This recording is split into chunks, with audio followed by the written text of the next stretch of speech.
Tem um irmão que ia fazer uma pergunta, uma colocação, e eu interrompi. Ele está aí para fazer a. É o seguinte, né? O Emmanuel tem uma fala espíritos doentes, né? Então não está falando doente, está falando nós somos espíritos doentes.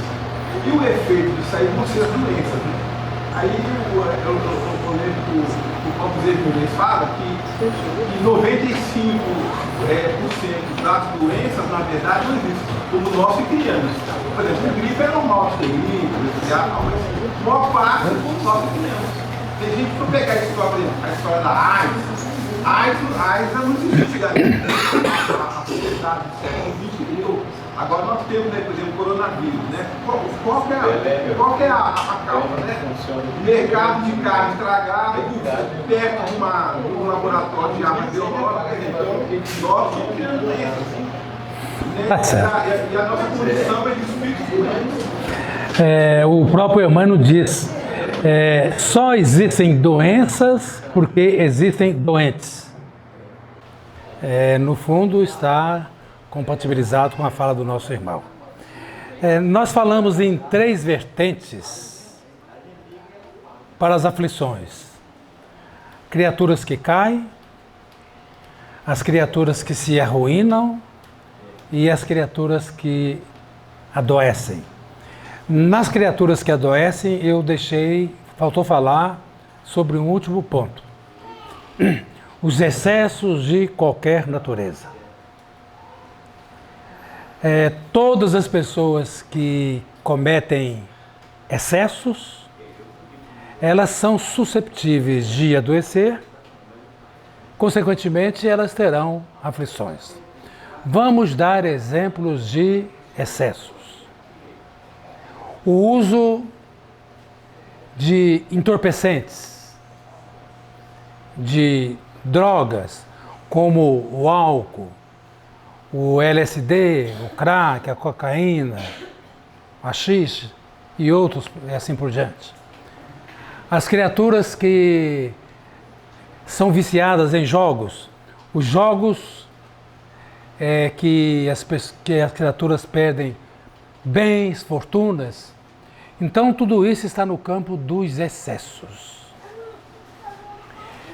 Tudo que você realiza em excesso traz, naturalmente, algum tipo de perturbação na vida. E essa perturbação faz adoecer e, consequentemente, a criatura entra num processo de aflições. Deixa eu fazer um comentário para a gente entender melhor a questão da causa das aflições que se derivam de comportamentos equivocados nossos no passado espiritual. Na doutrina espírita, nós aprendemos que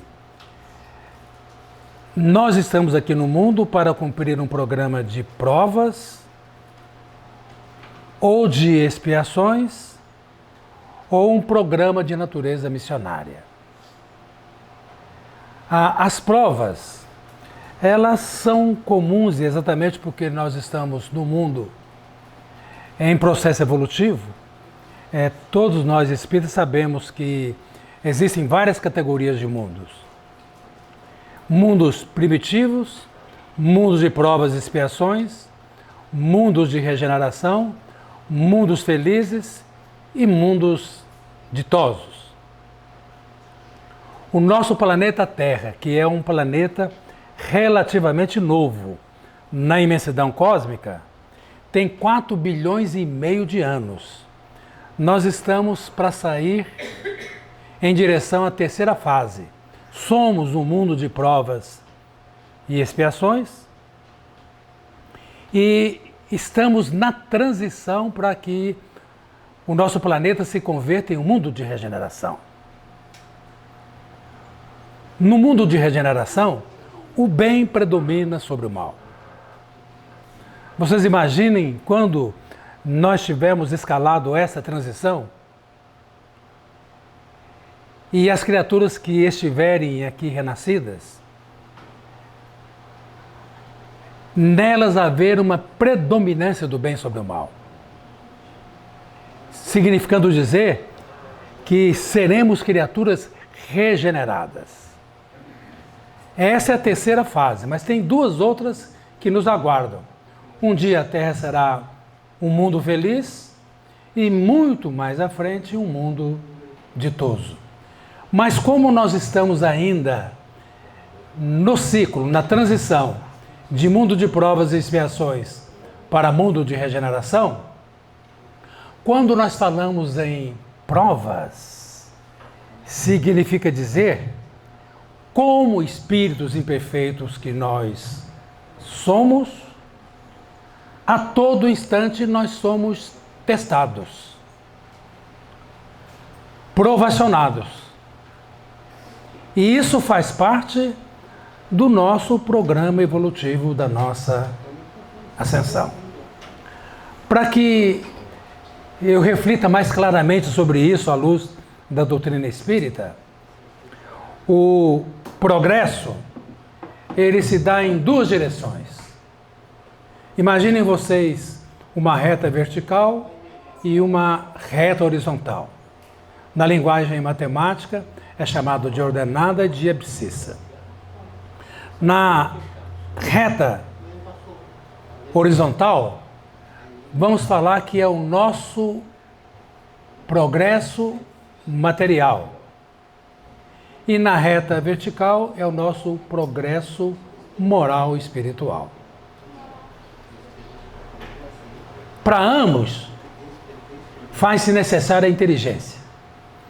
No progresso material, são as aquisições de conhecimento que nós nos permitimos. E são muitas as aquisições de conhecimento, nos mais variados campos, da ciência, da filosofia, das artes, das religiões. E em cada existência, nós vamos nos desdobrando e adquirindo esses conhecimentos.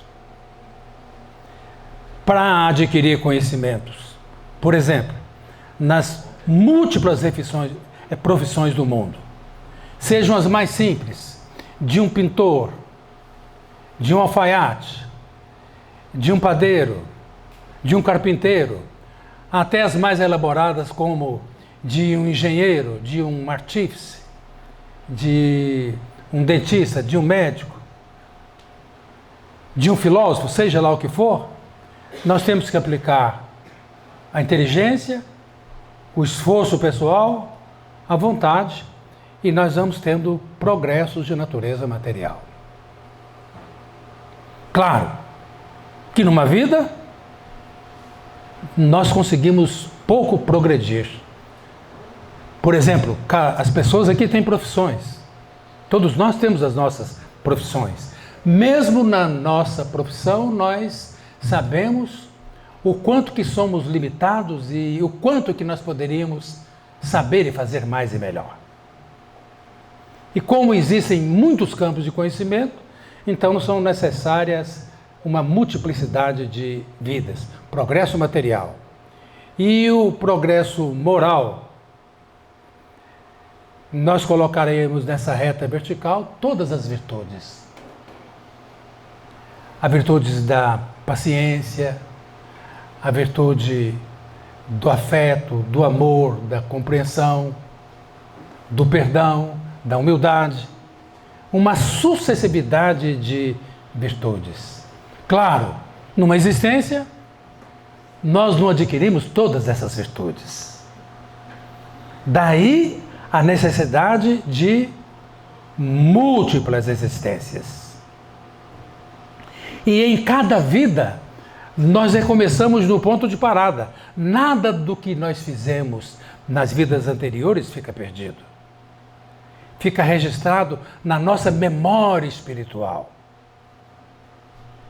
Claro, tem pessoas que dizem assim, mas se eu fui numa outra vida, exercendo um tipo de profissão que eu não faço aqui, não está perdido aquele labor, ele está registrado na nossa memória consciencial ou na nossa memória cósmica. Mas para que nós venhamos a progredir tanto, na reta vertical das virtudes e na reta horizontal do conhecimento, nós aplicamos o nosso esforço, a nossa vontade, temos o livre-arbítrio, a inteligência, e a cada instante nós vamos sendo testados para ver a dimensão daquilo que nós logramos alcançar e conquistar. É muito simples a gente entender isso. Por exemplo, nós que estamos na seara espírita, vamos falar só um pouco sobre essa reta vertical. Ouvimos palestras, lemos livros, ficamos convencidos que é necessário fazer aquela laboriosa, difícil reforma íntima. Se perguntar para cada uma das pessoas que estão aqui, e eu naturalmente me incluo entre elas, desde o instante que eu passei a tomar conhecimento da doutrina espírita, alguns pouco tempo, outros mais tempo, até nesse momento atual, se a gente tem a sensação de que nós progredimos e melhoramos nessa reta vertical, todos vocês dirão que sim. Uns que mais, outros que menos. Todos têm consciência que tem que progredir mais ainda. Mas nós podemos assegurar para nós próprios, eu já melhorei muito. Eu não sou como dantes. Eu já fiz mudanças comportamentais importantes. Eu sou mais calmo, mais paciente, mais resignado. A gente elenca uma série de virtudes que nós, mesmo que no estágio reduzido, nós conseguimos desenvolver. Mas, a cada dia, a cada momento, na medida que nós estamos com as pessoas, na medida que a vida suscita que a gente tenha alguma atitude, ou que estabeleça uma conversação com outrem, ou que somos chamados a um ato qualquer na formalidade da vida, nós estaremos sendo testados, nós estaremos sendo provacionados.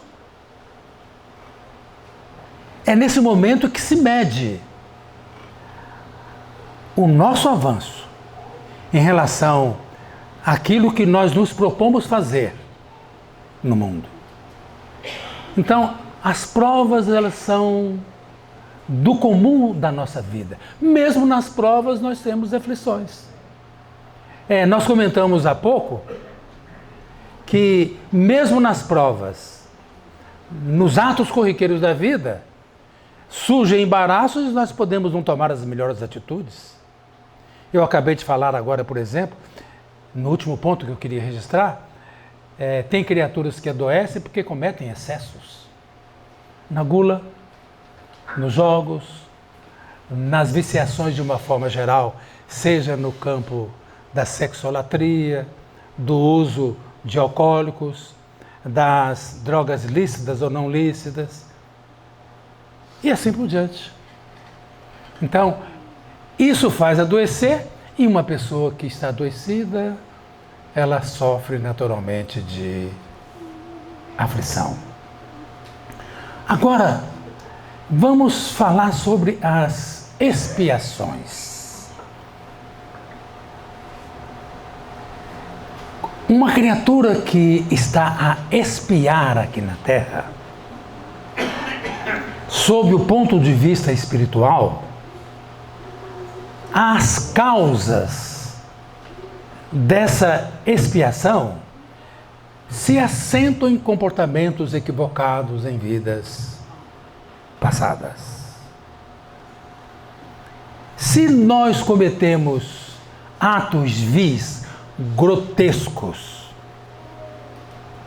nessa vida, ainda, imagina em vidas passadas, as mais anteriores, as mais distanciadas, as absurdidades que nós cometemos. Por exemplo, é algo absolutamente inconcebível para nós nos tempos atuais, nós espíritas, tirarmos a vida de quem quer que seja. Não passa no nosso mundo mental E isso é cabal nós exterminarmos a nossa própria vida. São avanços, mas nós podemos ter feito isso em existências anteriores. E esses atos onde nós contrariamos os desígnios divinos vão gerar para nós aflições nas vidas futuras. Eu estava lendo há pouco tempo algo interessante com Chico, uma senhora. Ela foi com o filho em Uberaba e quis conversar com Chico sobre o filho. O filho nascera sem os braços, consequentemente sem as mãos.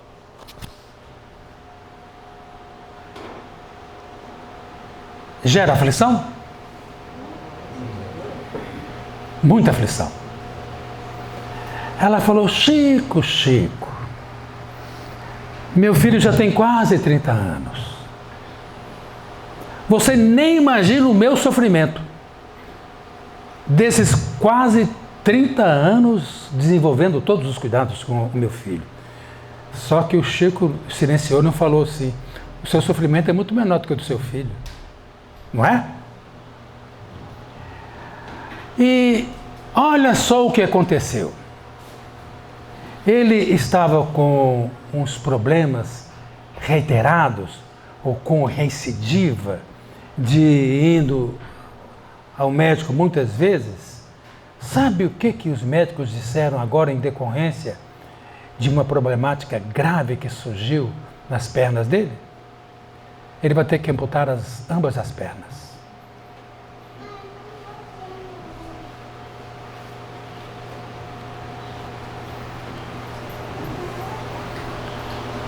Chico, isso não pode acontecer. A minha vida acaba. A dele nem se fala. Eu sei que você é assim com os espíritos. Conversa com eles, Chico, para que as pernas dele fiquem boas e ele não precisa, então, de perder ambas as pernas.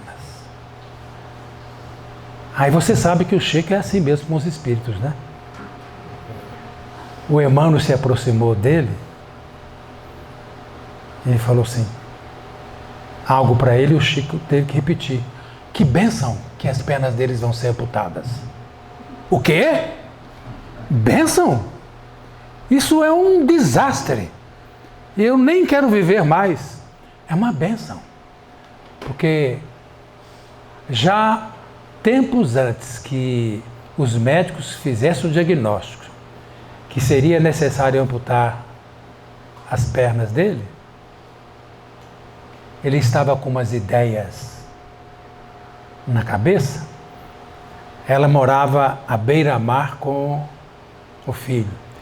Ele, não desejando mais viver, em decorrência do sofrimento superlativo, acérrimo, angustiante, extremamente aflitivo, ele considerou que não estava valendo a pena viver, que ele iria caminhar na direção do alto mar, jogar-se nas ondas para ser por elas devorado e aniquilar a sua vida. E o espírito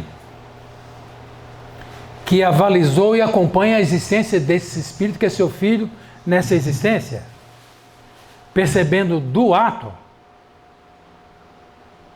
e como ele tivesse gravames espirituais de atos terríveis que ele tivera cometido, seria preferível amputar as pernas, porque ele não conseguiria caminhar para se jogar no alto mar. Vê? Ele se comprometeria mais? Tiraria a vida. O que eu quero dizer para vocês com isso? Que tem espíritos que não aceitam de forma alguma as adversidades e os sofrimentos. Não estou chamando agora de provas. As provas são circunstanciais e mais brandas. Eu estou chamando de expiações. São agruras, acontecimentos no formato de tempestades, que as pessoas não conseguem nos acudir. Que, se for doença, os médicos não conseguem debelar, a não ser mitigar e diminuir a extensão dos sofrimentos e das dores. E, nesse momento, o testemunho é mais grave, ele é mais importante. Aí nós vamos viajar nesses dois patamares que eu falei para vocês. Tem o bem sofrer e o mal sofrer. Então tem pessoas que não conseguem utilizar o bem sofrer e vão no mal sofrer, com a revolta, com a violência contra si mesmos, nas agressões contra os outros, nos maus humores, e duplica então a aflição nessas criaturas. A aflição pela enfermação, pela dificuldade, e a aflição porque não sabe lidar, e então os outros vão sofrer os desatinos dos seus desequilíbrios. Perceberam? Como aqui nós não temos tantos problemas, eu tenho que ter certeza que todos nós estamos preparados para o bem sofrer. Deixa eu contar para vocês uma história, antes de entrar no outro ponto dessas expiações. Ela não tem nada a ver com o espiritismo. Há muito tempo que eu tomei conhecimento dessa história, foi um fato real durante a Primeira Guerra Mundial, que foi entre 1914 e 1918. Vocês já devem ter ouvido falar no Império Otomano dos turcos. Os turcos tiveram também um império, como Roma, como a Grécia, como o Egito, como os Estados Unidos mais recentemente, como a Rússia. Então eles tiveram um período de apogeu, foram o Império Otomano dos turcos. E bem junto da Turquia tem um país que se chama Armênia, extremamente diminuto. Então, quando aconteceu a Primeira Guerra Mundial, que os turcos com seus aliados, exércitos, promovendo invasões e destruições, um contingente do exército turco invadiu a pequena Armênia. Os registros históricos que nesta invasão, em torno de 1,5 milhão de pessoas da pequena Armênia sofreram a morte. Era um país pequeno, com muitos poucos habitantes. Vocês imaginam a devastação que aconteceu durante a Primeira Guerra Mundial da Armênia. Mas eu quero contar para vocês um outro fato que aconteceu, que ocorreu e que os registros, eles não são levados em conta. Um comandante de uma certa corporação do exército invasor dos turcos invadiu uma aldeia e esse comandante, junto com os soldados, que certamente estaria promovendo a morte de muitos e a prisão de outros tantos, ele se sentiu atraído por penetrar numa casa, porque viu duas moças, uma jovem de 14 anos e uma outra de 16 anos. Ele entrou com poucos do seu contingente, do seu pelotão de guerra, e imediatamente ele exterminou, tirou a vida, friamente, dos pais das duas moças. É possível verificar, imaginar o estado de pânico, de aflição das duas moças, vendo os pais sendo mortos friamente. Aí o comandante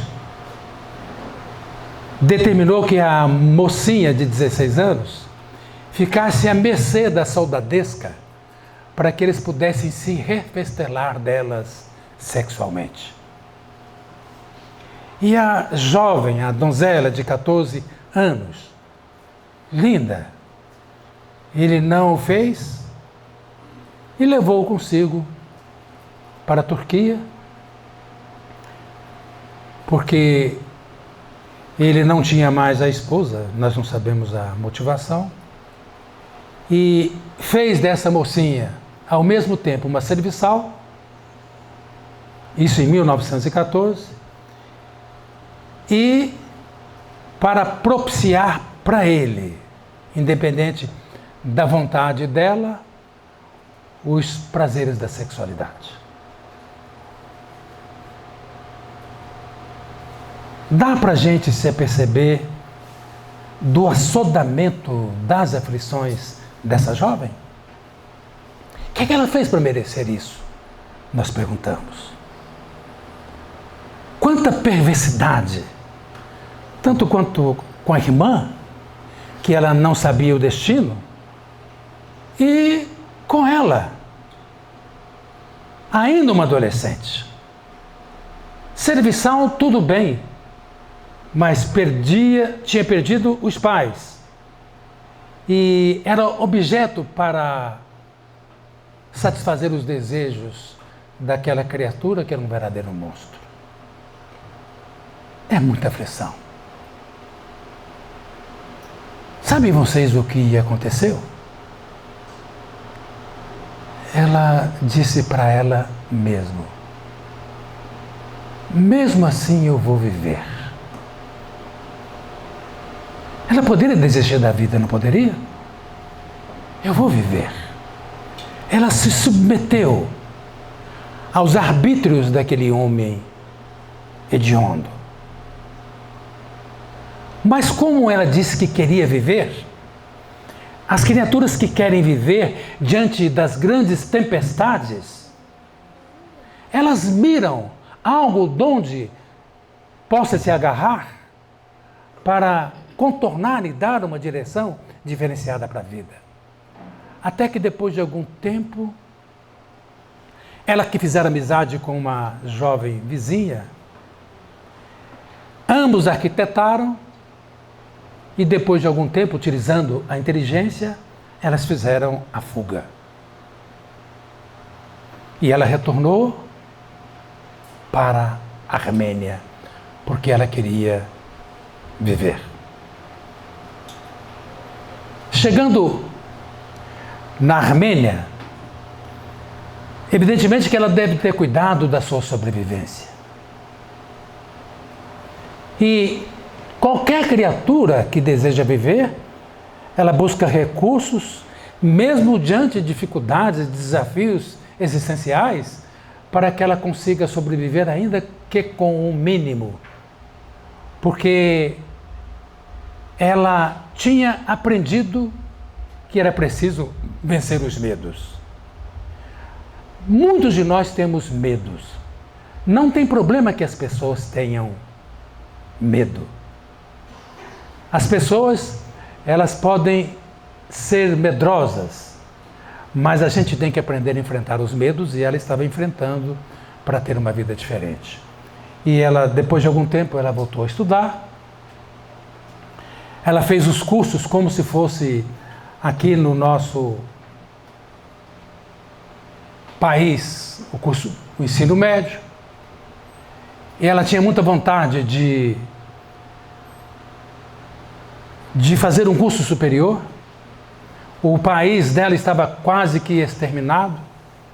Ela toma a atitude de deslocar-se para a Turquia para que ela pudesse fazer estudos de enfermagem. Ela sonhava com a profissão voltada para assistir os desalentados, os vencidos, os adoecidos da vida. Ela se formou e ela conseguiu trabalho no mesmo hospital onde ela estagiou, na Turquia, em Istambul. E com muitos méritos estava a exercitar a profissão de enfermeira e tornou-se muito conhecida naquele hospital de Istambul. Depois de algum tempo, de alguns anos, passados vários anos, o diretor do hospital chama a enfermeira e diz assim: nós temos uma missão para você. Qual é? Tem um paciente idoso que ele tem ulcerações e emanações pestilentas como se ele estivesse com peste. E nós consideramos que só uma criatura generosa e paciente como você que poderia externar os cuidados com ele. Nós gostaríamos que a metade do seu tempo fosse dedicado para cuidar desse paciente. Você o faz? Eu não sei qual seria a resposta de vocês, mas ela aceitou essa incumbência, uma convocação do diretor do hospital. Então ela passou a ter cuidados e depois de 6 meses a enfermidade foi quase que revertida, ela foi contida, mas era possível que o paciente ele tivesse uma vida mais abrandada, conquanto se sentisse muito aflito, porque envelhecido e diante de uma doença grave, é muito provável que sem o carinho, os cuidados de uma criatura como aquela enfermeira, talvez ele perdesse totalmente o gosto pela vida. Passados 6 meses, o diretor diz assim: a sua missão está cumprida, eu vou chamar o paciente para que ele possa agradecer-te e você desincumbir-te de outras tarefas. O paciente chega,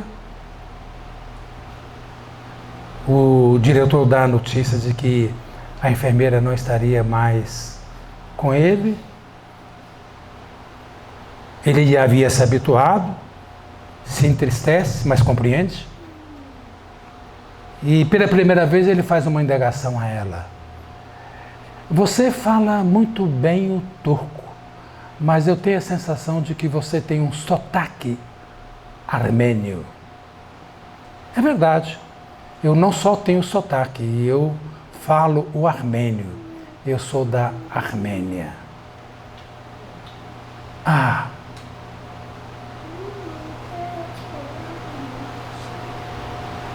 Será o que eu estou pensando? Ela disse, sim. Você é aquela moça que ficou um certo tempo na minha casa? Sou eu. Mas quando você me reencontrou, você não me disse. Eu não disse para o senhor porque não achei importante. Mas você tinha 1000 motivos para me odiar. Na visão do mundo, sim. Mas a minha mãe me ensinou, ela era cristã, que nós no mundo devemos tão somente amar. Então eu travei uma luta comigo mesmo para que um sentimento que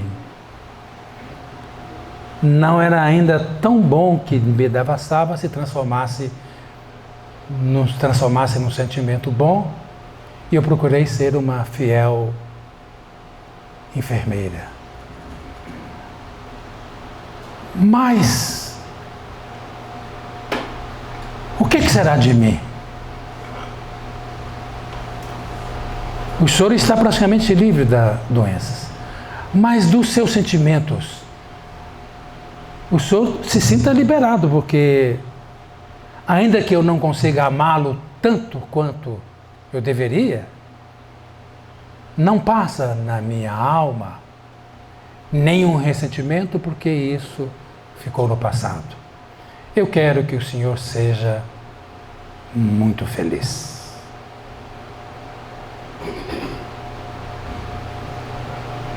Será que nós seríamos capazes de uma atitude dessa?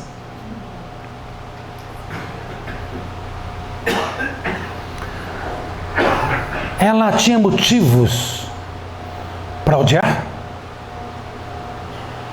Passou por muitas aflições? Superou?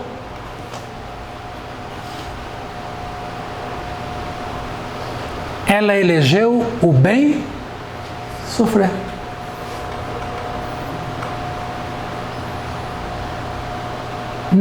Não é fácil, porque é desafiante.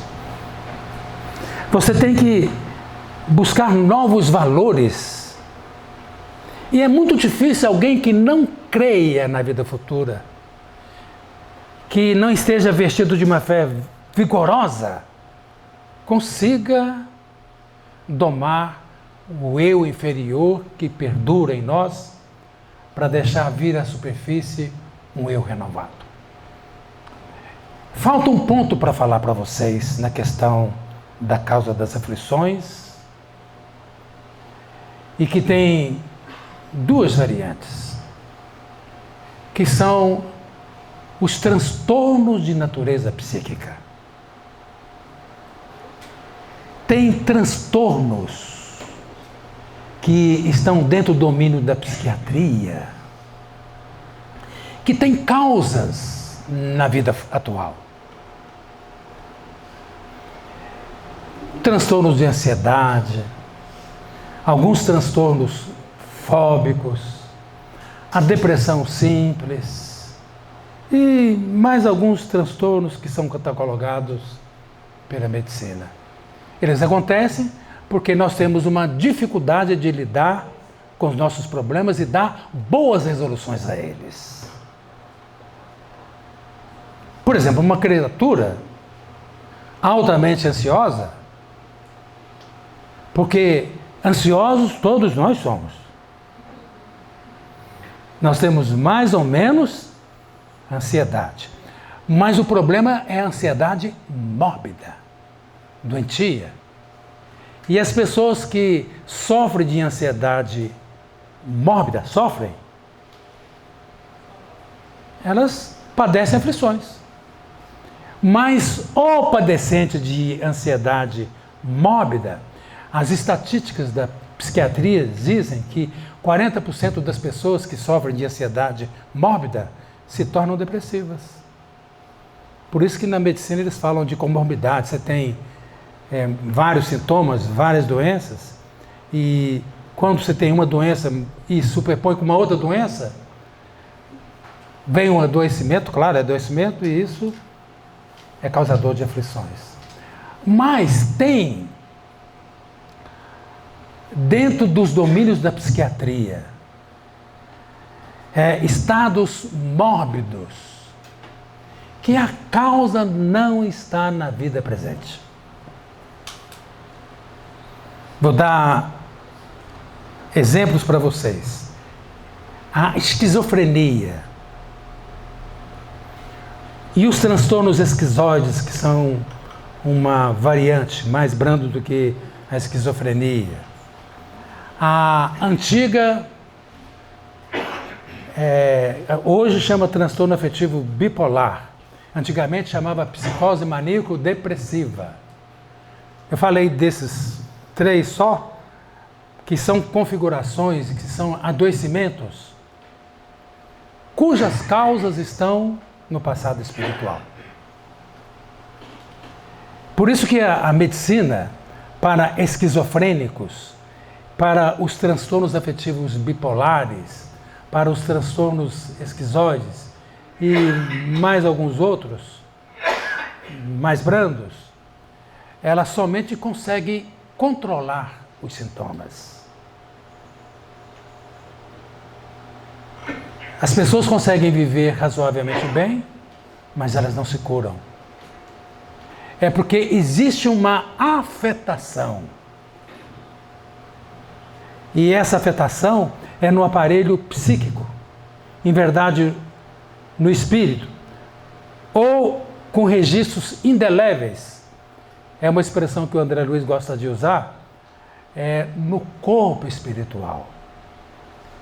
É como se vocês imaginassem lesões que migram do corpo espiritual para o corpo físico e que a medicina ainda não tem recursos para efetuar cirurgias e curar essas lesões, porque elas ainda não estão ao alcance dos avanços da nossa ciência acadêmica. É provável que vocês tenham na família, ou pessoas de outras famílias que vocês conheçam, que sofrem de esquizofrenia, do transtorno afetivo bipolar e assim por diante.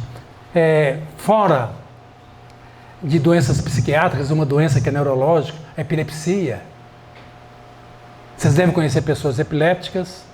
Isso é uma doença neurológica de caráter neuronal que os médicos conseguem controlar os sintomas com medicamentos, mas não significa que vai lograr a cura dessas pessoas.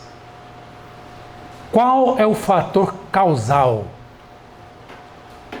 dessas doenças e, consequentemente, dessas aflições? No passado, espiritual. Aí vocês perguntam, o que é que a criatura fez? Ela pode ter feito tantas, mas tantas coisas, a ponto de causar uma lesão no aparelho cerebral do corpo espiritual. Deixa eu avançar um pouco mais para vocês, porque é um terreno bonito que a doutrina espírita cada vez ela exerce mais domínio. Nós chamamos de transtornos psíquicos. E tem um transtorno que é espiritual. O que é o transtorno espiritual que eu quero falar para vocês? Este é do domínio da doutrina espírita. Quem é aqui que já fez tratamento desobsessivo? Levante a mão. Ué, pouca gente. Oh. Hein? Quem é aqui que é médium ostensivo? Quase a mesma quantidade, né? Os transtornos psíquicos, que nós chamamos na doutrina espírita de obsessão, é uma influência pertinaz, maldosa, que o espírito exerce sobre outrem. O que eu queria contar para vocês é que tem casos de perseguições espirituais cuja causa está numa outra vida. Tem perseguições espirituais que a causa não está numa outra vida. Vamos dar o exemplo. Digamos que o Alain seja um usuário de drogas. Certo? Sou um usuário de drogas. Faz mal para mim? Faz. Atinge as pessoas que convivem comigo na família? Sim. Só que os médicos, os psicólogos, os sociólogos, os dirigentes ignoram o fato que acontece. Quando você vê uma pessoa que está sob o domínio das drogas, que seja uma viciação, invariavelmente tem espíritos desencarnados que se ajustam, que se acoplam àquela criatura.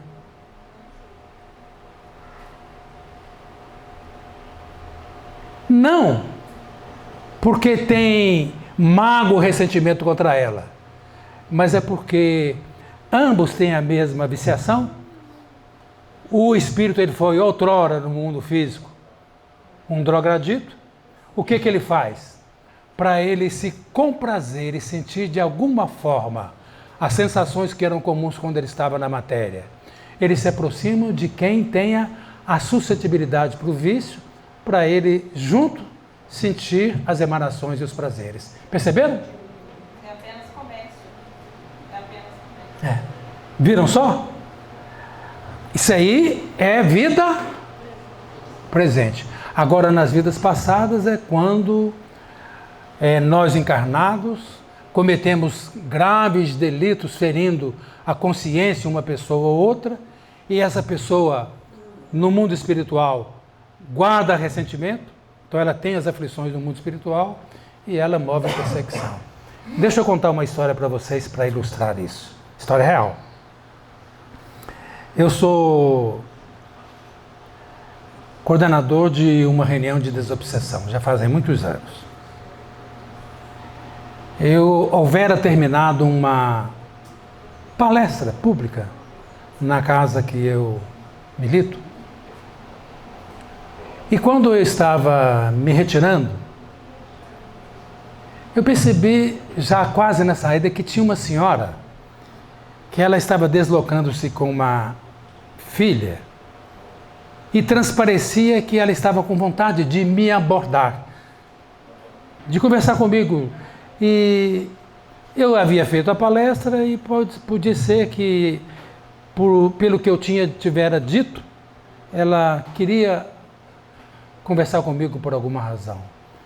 Então eu fui atento e quando nós chegamos no final do corredor, ela parou, me olhou, eu disse: "A senhora está precisando de alguma coisa?" Ela disse: "Eu não sei. A senhora quer conversar um pouco?" "Quero." Aí eu me dispus a conversar. Ela disse que a filha estava internada no hospital de Santa Maria e que lá um grupo de pessoas que visitara o hospital disseram assim: "O seu caso da sua filha só tem solução no Espiritismo."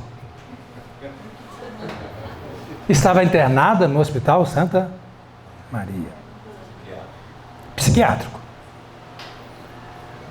Ela disse assim: "E a minha filha, desde pequeno, ela nos dá muito trabalho."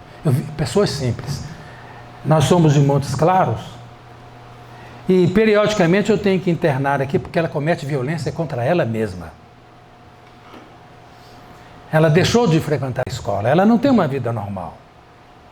Por isso que ela está magra e ela não está conseguindo nem ouvir a nossa conversa, porque ela fica lânguida, abatida, extenuada. E me disseram que aqui tem solução para o caso dela.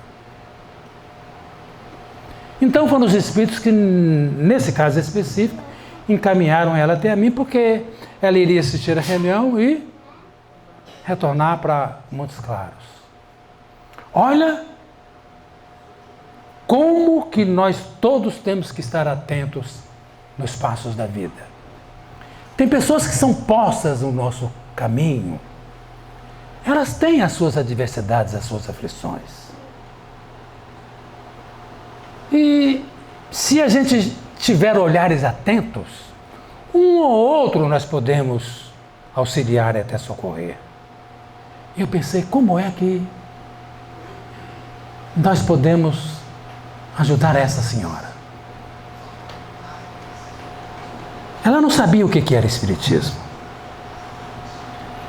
Eu falei: "Quando que a senhora está retornando?" "Amanhã." Era uma quinta-feira. "A senhora tem que retornar amanhã, mas ou pode ficar mais um dia?" "Ah, posso, não tem problema nenhum." Dessa vez eu vim de carona com os amigos e eu sei que não haverá problema. "Se ela poderá vir aqui no sábado para que nós ajudemos a sua filha?" Ela disse: "Claro que posso." Ela não sabia nem porquê, nem para quê, e tampouco como.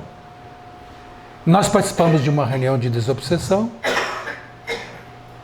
e pedimos, ela ficou presente à reunião e a filha ficou de fora.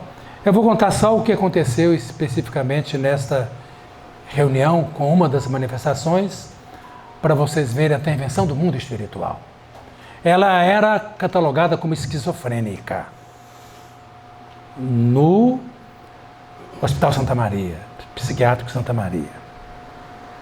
E um dos espíritos que se manifestaram disseram assim: "Estou odiando vocês." Falei: "Calma, meu irmão, calma. Primeiro receba a nossa saudação." "Que nada! Saudação? Saudação, vocês estão a favor dela, estão contra mim." "Não, nós estamos a favor dela, mas estamos também a seu favor." "Não é verdade. Se vocês estão a favor dela é porque vocês são contra mim. Não, meu irmão, nada disso. Eu quero ir embora logo e deixa que ela se vá para que eu possa me vingar dessa mulher maldita. Eu falei, se você quer se vingar dela, é provável que ela tenha lhe feito um grande mal. E fez mesmo. E você deve ter razão. Provavelmente, se eu estivesse no seu lugar, estaria fazendo a mesma coisa que você. Ah, é? Então você está me dando razão? Até certo ponto, sim. Ou dá ou não dá. Você está com a razão. Então, se eu estou com a razão, deixa eu ir embora para acabar com essa mulher. Mas você não vai embora sem me contar o que aconteceu para ver se as suas razões são tão justas assim.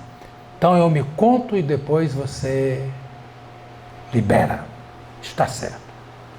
E foi há muito tempo atrás. Como essa mulher era má. Eu tinha a minha esposa e meus filhos.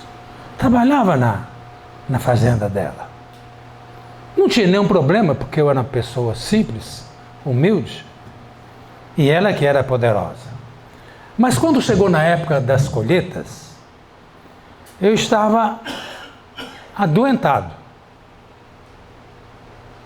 E por 2 dias eu não fui trabalhar.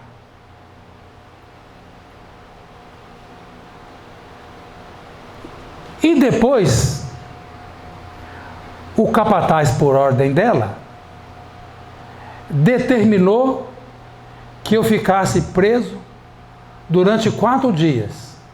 É como se fosse uma masmorra num porão daquelas fazendas da antiguidade, como castigo, porque eu deixei de cumprir os meus deveres. Eu não me importei. Talvez eu merecesse. Mas quando eu saí, depois dos 4 dias, que eu cheguei à noitinha na minha casa, que eu percebi que durante esses 4 dias, o capataz, sob o comando da mulher, não permitiu que meus filhos tivessem qualquer tipo de alimento. Eu fiquei revoltado. Sabe o que eu fiz? Eu fui até o armazém da fazenda furtivamente e retirei. Roubou, né? Retirei alimentos para que pudesse dar para os meus filhos. O que você acha?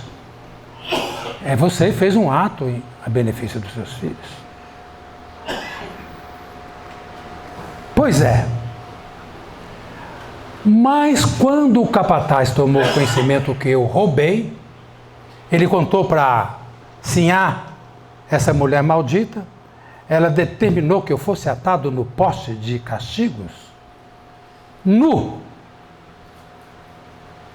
Buscou os meus filhos para que eles pudessem assistir o meu suplício. Confesso para vocês que eu morri, acho que muito menos pelo castigo, pela vergonha de ver os meus filhos me contemplando supliciado,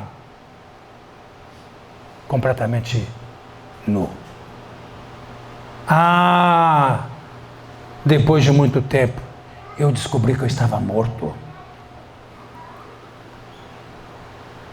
E me juntei a pessoas que tinham muito ódio, como eu, depois da morte.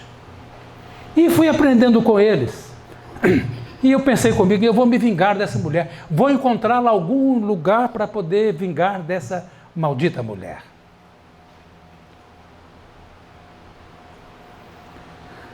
Depois de muito tempo eu encontrei. É ela. Mas eu disse, você encontrou? Mas como que você sabe que é ela? Eu sei que é ela. Ela fica me enganando, ela está usando um outro corpo, não sei como. Mas é ela. E jurei me vingar dela e tem anos e anos que eu estou atormentando ela. E por último, eu quero sacramentar o meu ódio, a minha vingança, para retirar a vida dela. Essa é a história. Posso ir embora agora? Eu falei, não. Mas como não? Já lhe contei a história. Você me contou histórias, mas não me contou a outra parte. E os seus filhos por onde andam? Não sei. Você não sabe? Não sei. Você os ama? Amo aos meus filhos mais que tudo.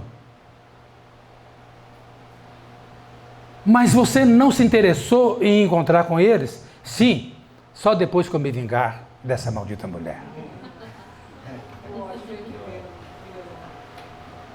Isso é aflição? É muita aflição, não é?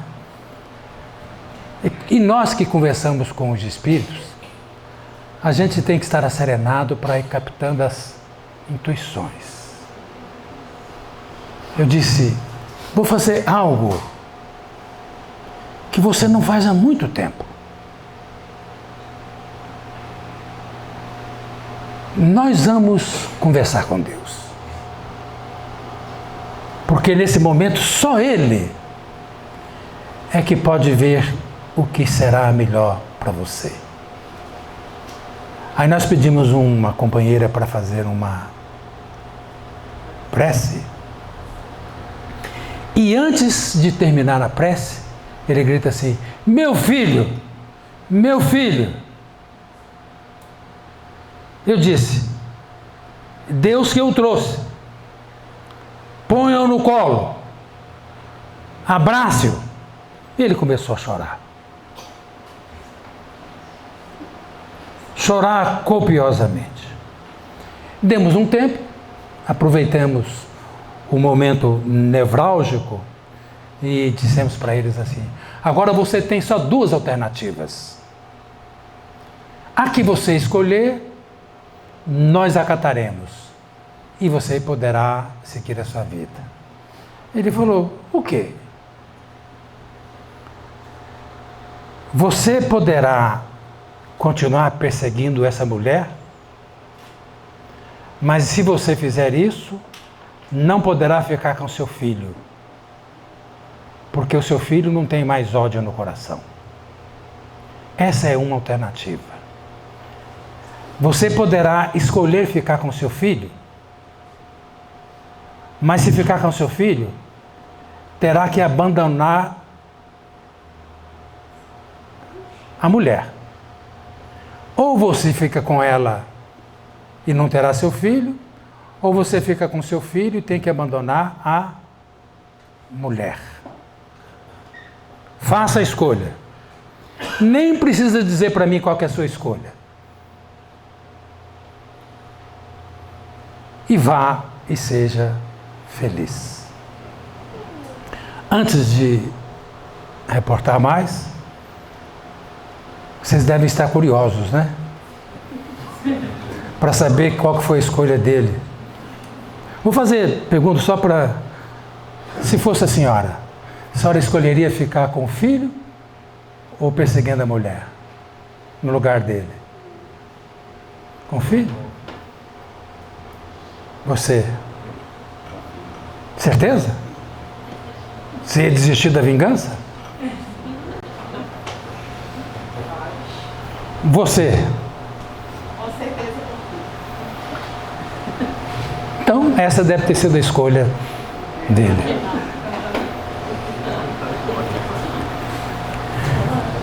Nós acompanhamos durante um certo tempo, até que ela não estava vindo mais aqui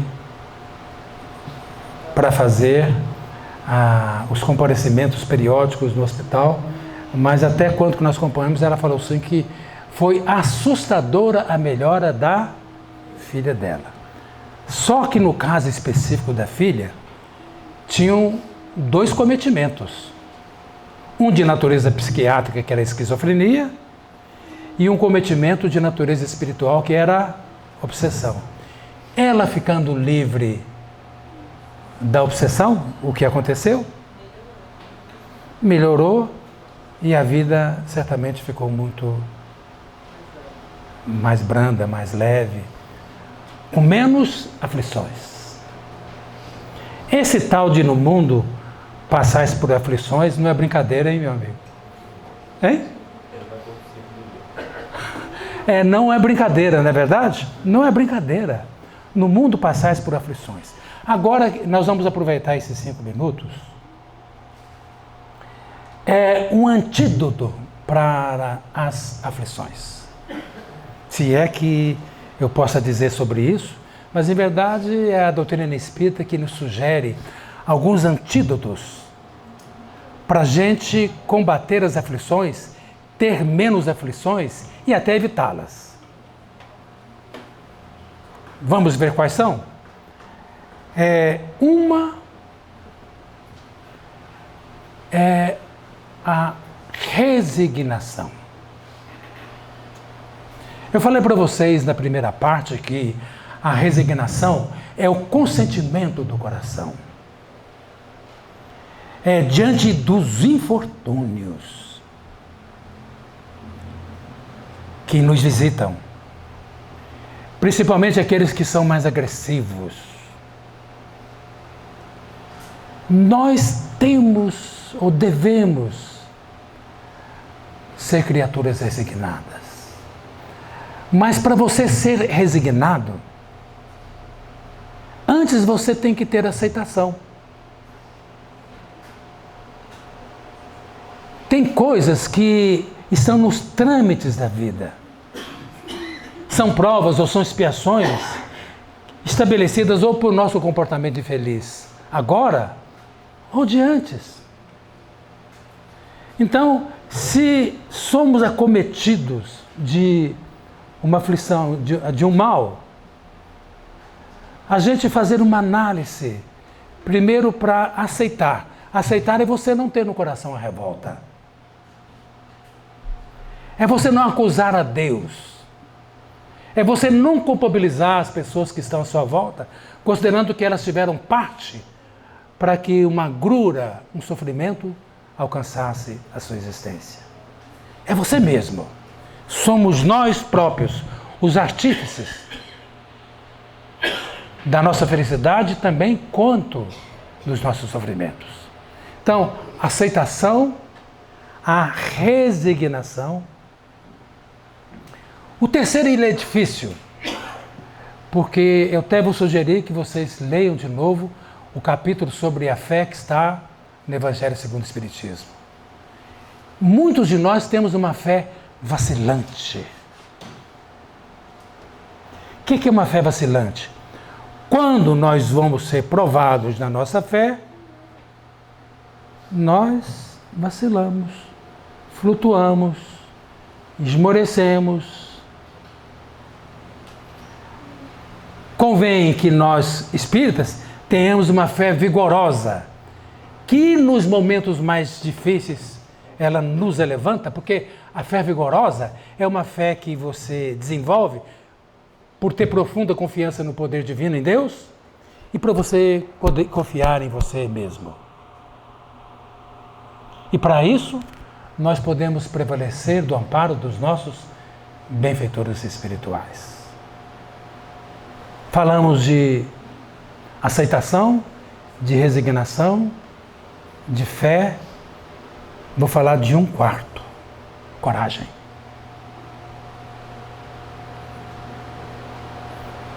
Não é fácil ter coragem, não é mesmo? Porque eu estou dizendo da coragem que você precisa ter no momento em que você está desalentado, desanimado, e diante de questões que aparentemente elas são de difícil resolução. E quando nós temos a coragem, nós paramos. Isso está acontecendo comigo? Sim. Difícil? Também. Inesperado? Sim.